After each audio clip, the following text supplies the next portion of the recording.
안녕하세요, 디자이너 DK입니다. 지난 영상에서 HTML에 대한 설명을 간략하게 드려봤었고, HTML의 특징인 태그라는 걸 잘 활용해서 이런 식으로 링크 기능을 구현해 봤었는데요.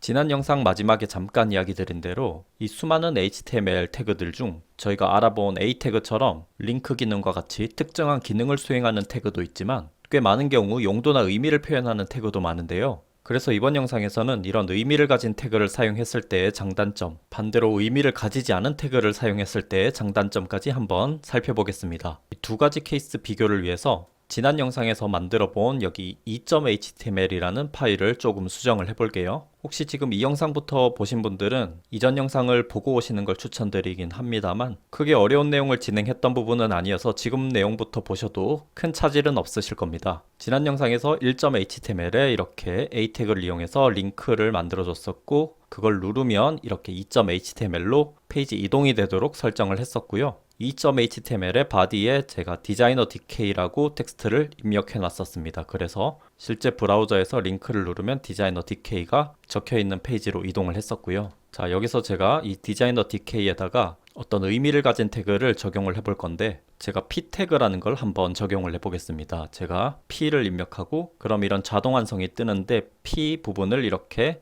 선택을 내주면 p 태그가 열어주고 닫히는 게 생성이 되고요. 제 기존 텍스트를 이 p 태그 안쪽에 이렇게 붙여 넣어주면 됩니다. p 태그 의미는 잠시 후에 설명드릴게요. 그리고 똑같은 방법으로 이번에는 div라는 걸 입력하고 엔터를 쳐볼게요. 그럼 div 태그가 이렇게 완성이 됐죠. 여기도 똑같이 디자이너 DK라는 문구를 집어넣어 보겠습니다. 이렇게 서로 다른 태그를 적용했는데 실제 브라우저에서는 어떻게 뜰지 한번 살펴볼게요. 저장을 한번 해주고 브라우저에 제가 2.html을 이렇게 집어넣고 엔터를 쳐볼게요. 그러면 브라우저 상에서는 눈에 보이기에 똑같은 결과물로 보이죠? 그럼 이 p 태그와 이 div 태그가 별 차이 없는 거 아니냐라고 생각이 되실 수 있을 건데요.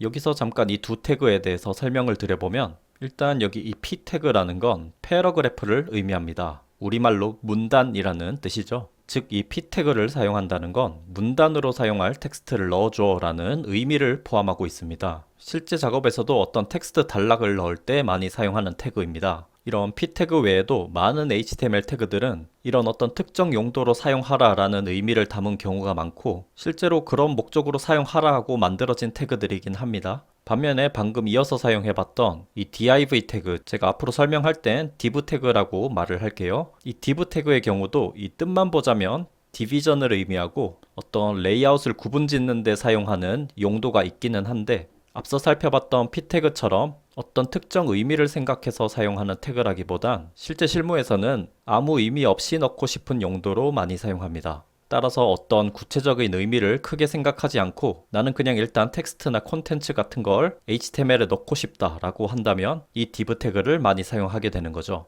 그래서 이건 HTML을 쓰는 유저의 사용 방식에 따라서 좌측처럼 이렇게 div 태그나 span 태그만 이용해서 문서를 짤 수도 있을 것이고, 우측처럼 아까 이야기 드렸던 용도에 맞는 태그들을 이용해서 짤 수도 있을 건데, 그 결과물은 이런 식으로 짜든 이런 식으로 짜든 아웃풋은 동일하게 나온다는 것입니다. 이 우측 같은 경우는 시멘틱 HTML이라고 해서 방금 이야기 드린 대로 의미를 갖는 태그로 구성한 케이스인데, 이 경우는 이런 식으로 짠 문서를 직접 읽어야 하는 사람들이라든지 아니면 문서를 서치하는 구글 봇과 같은 로봇들이 좀 더 문서를 의미에 맞게 분석할 수 있다는 장점이 있겠습니다. 좀 더 읽는 사람을 배려한 HTML이 되겠죠? 대신 단점이라면 쓰는 사람 입장에서는 이 문서를 구성할 때 하나하나의 태그 의미를 생각하면서 문서를 짜야 하니까 좀 귀찮다는 단점이 있겠죠. 반면에 이 좌측은 그 반대 케이스가 되겠죠. 참고로 이 스팬이란 태그도 div 태그와 거의 같다고 보시면 되는데요. 정렬하는 방식에서만 약간의 차이가 있고, 이번 영상에서는 일단 동일한 걸로 봐주시면 되겠습니다. 어쨌든 읽는 사람 입장에서는 이렇게 div나 span으로 다 묶여 있기 때문에 아무래도 이 문서가 제목으로 쓰인 건지 본문으로 쓰인 건지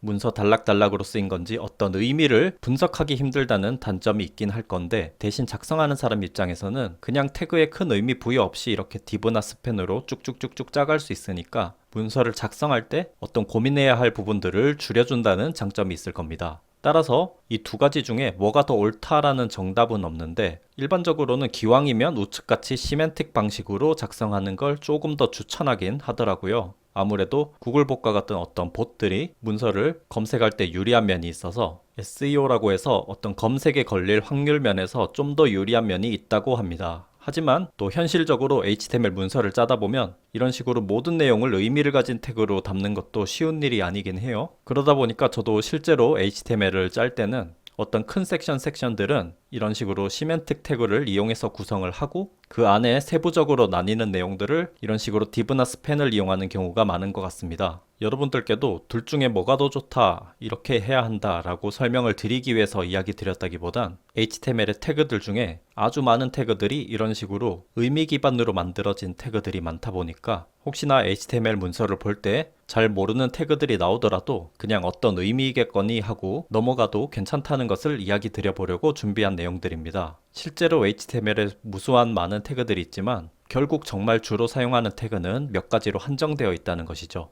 그 중에서도 아까 설명드렸던 A 태그처럼 어떤 특정한 기능을 하는 태그들은 더 소수이기도 하고요. 따라서 그 몇 가지의 중요한 태그들과 방금 설명드린 이런 div나 span 같은 태그들만 잘 섞었어도 얼마든지 HTML 문서를 멋지게 짤 수 있다는 점을 강조드리고 싶었습니다. 이번 영상은 여기서 마무리해 볼게요. 도움되셨다면 구독, 좋아요 부탁드릴게요. 감사합니다.